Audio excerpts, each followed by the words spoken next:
everybody who's been hearing our conversation so far knows why Greg has already got a gig with Fox Sports when you're done with playing, as well as you're perfect for this podcast world as well. TE1, you're talking with folks like Shannon Sharp and Ozzie Newsome and Mike Ditka and Tony Gonzalez, as well as Kittle and Kelsey Curran. So it's a tight end only world on your pod, Greg? It is. So the idea behind it, as it was kind of the idea was kicked around, is, you know, when you look at the NFL today, and you mentioned Kelsey and Kittle, and you got Zach Ertz, who easily could have been part of this conversation, and so many guys throughout the league. You know, the tight end position, really for the first time in history, is a superstar-driven position. You know, there's household names, not just of your favorite team, but if you're just a fan of the NFL, you know who these guys are. They're playing for Super Bowls. They're, you know, getting 1,000-yard seasons year in and year out. And we wanted to tell that story. You know, it wasn't always like that. You know, so we went back. We started with Mike Ditka. We released the Mike Ditka and the Ozzie Newsome as the first 2 episode interviews last week. And we kind of set the bar in 1960 when Ditka came in the league and kind of took it by storm, playing a position that nobody really even knew what it meant.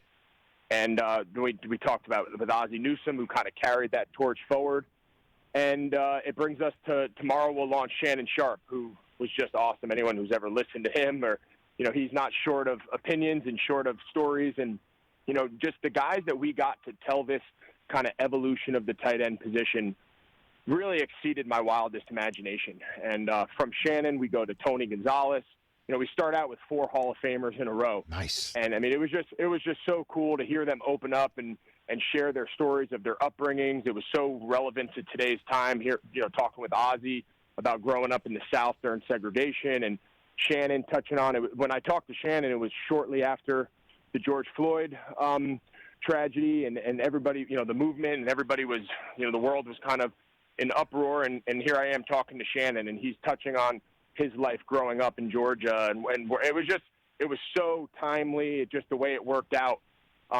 He was really able to share some really unique perspectives. So we're really excited about it. The response and the feedback of the series has so far been really positive, and we're going to start getting into some really fun conversations, some tough conversations with Shannon and Tony, Kittle, Kelsey. So we got some cool guys coming up the next couple weeks. Hey, you watched all the way to the end. Thanks for that. Watch more right here.